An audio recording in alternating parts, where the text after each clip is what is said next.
Hi, welcome everyone. I'm always a little bit insecure whether I'm live. Yes, I am live. So I am so happy to see you guys here in part 3 in our series around goal setting. And as you see, I got a haircut. Yeah, the hairdressers are back in business in this country. And I was really happy because now I have my curls back and I love my curls. So that being said, let's talk a little bit more about goals, because we've talked a lot about goals already this week, but how do you now set goals that really make you excited and that really get your juice flowing? And there is a lot to be said about that. So for instance, I hear a lot of people say you should stretch yourself and really create big goals, because if you have big goals, then shoot for the stars so that you will at least hit the moon. And I get where that's coming from, and I really can see that that can be an amazing way to stretch your possibilities. I am one of the first people to do that, but not everybody's like that. Some people do not like to think outside of their realistic perspectives. Some people think, well, it's great to say that I want to live in a castle, but I don't really want to live in a castle. And if you do it that way and you say, I want to live in a castle and I want to have 16 Rolls Royces outside of it, and I want this and I want that, and it's not really what you want, then how attractive will that goal be for you? Right? We can go to a vision board workshop and we can create vision boards and we can create all these wonderful ideas of what we want.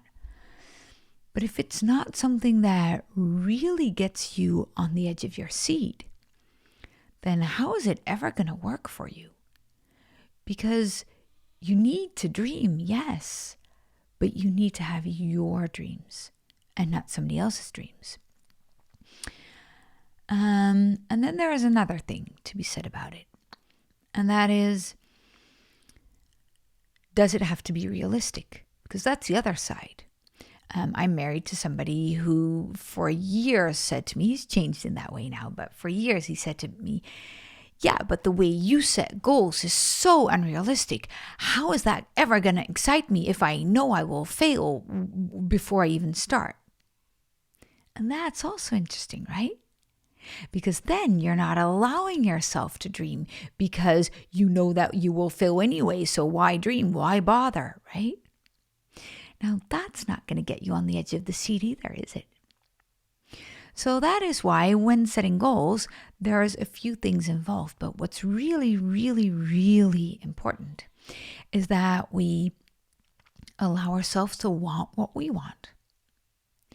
Not what we think we want, what we could settle for, what we think, I would be happy if I could just pay my bills. That's not a goal. A goal is something that you think, hey, I am not certain if I will ever be able to achieve this, but wouldn't it be absolutely fabulous if I would? That's a goal. I don't know if I will ever live in the mansion that is actually one of the so I live on an estate and I live in a farmhouse in the estate, and I would actually want to live in the mansion. And the thing is, wouldn't it be really nice if I could just move to the castle instead of live in the farm? That'd be so nice. Does it have to happen? No, I live in the most beautiful farmhouse ever. If I would die here, I'd be totally happy. But wouldn't it be absolutely nice if I could? What would be possible if I would move there? Wow. And then I start thinking about what I would be able to do in my life. What would be possible if I did that? What would that mean for my business? What would that mean for our kids? And then I start to allow myself to dream, not because it's a castle, but because it's just a really nice house and because there would be possibilities and things that I could create there. And then that whole dream allows me to create a world. And then I think, okay, So maybe it will never be possible. That could be. Maybe I'm never going to move to that specific castle. That would be fine. But a lot of things on that list that would be possible if I moved over there are things that I do really want. So one of the things that I then start doing is say, okay, so it would be amazing to make all this happen because, and then there's this whole because of the impact that would create, because of the change it would create in people's lives, because I then would be able to do this and that and the other.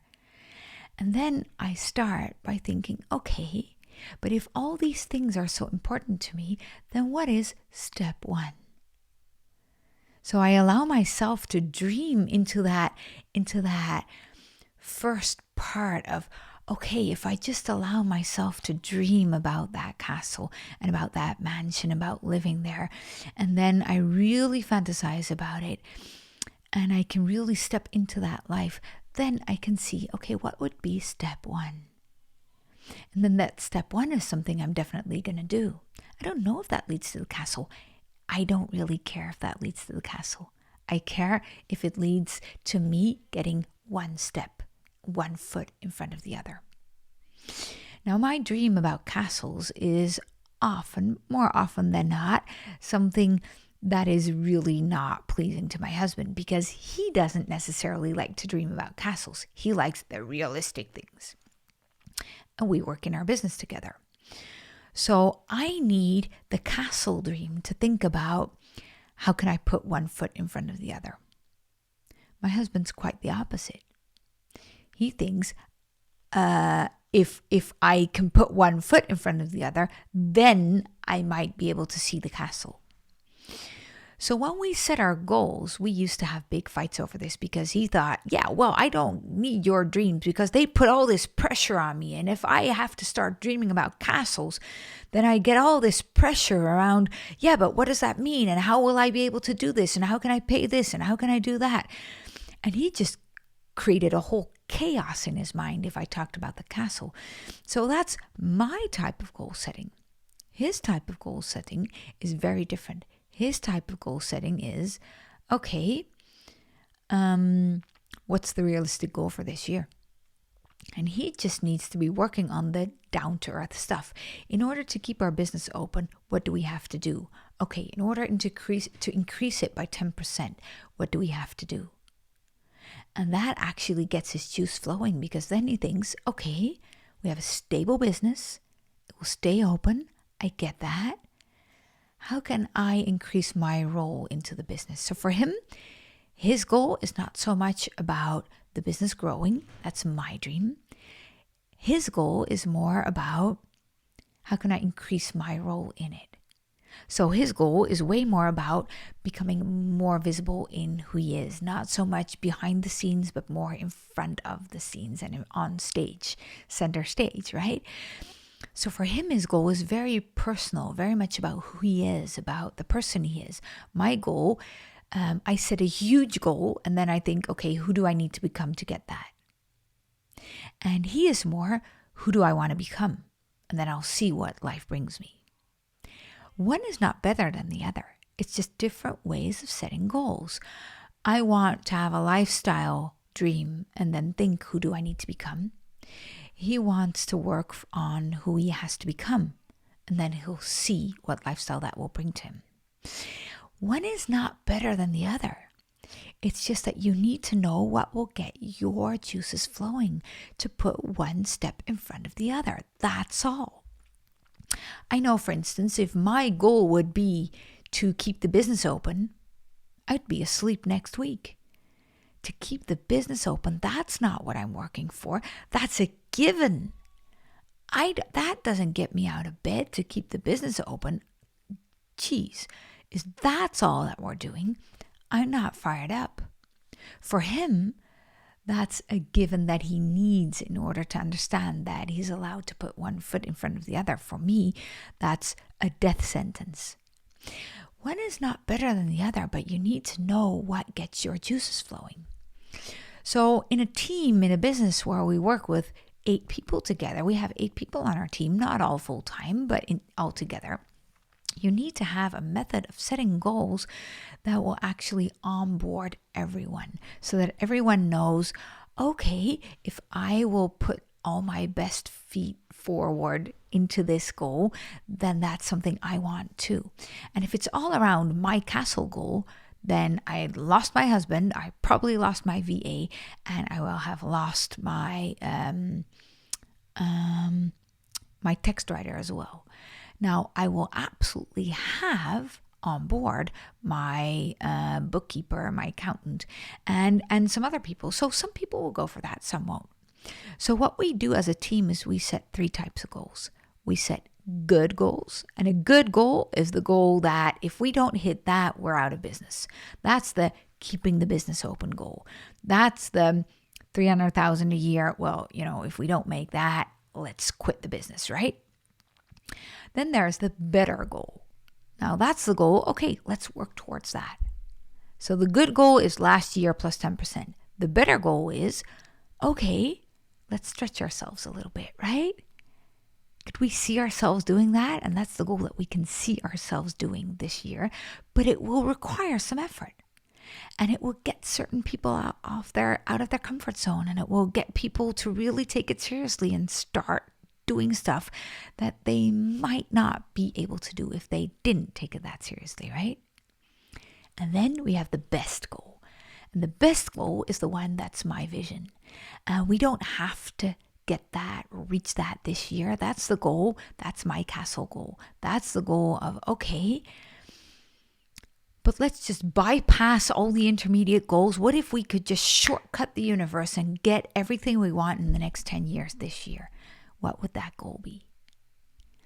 Now, that goal is not the realistic type of goal, and I'm not attached to it in any means, and I don't care if we reach that goal this year. I would really appreciate it if we do, but I am not attached to it in any way. But it is the type of goal that will create for me the way of thinking, okay, if we want the castle, then what game do we need to start playing? And that type of goal gets me in a whole different game mode. And that type of goal gets me into the mode of, ooh, wow, let's get serious.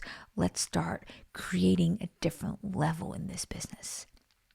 And that gets me thinking around strategies and around clients and around who do we want to work with? Who do we have to say no to in order to create this?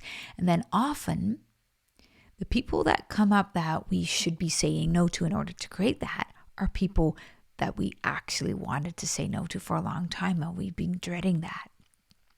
And that means that we've been kind of keeping us at a smaller level than we should be playing. Not that we should be playing for ourselves, but that we should be playing for our clients.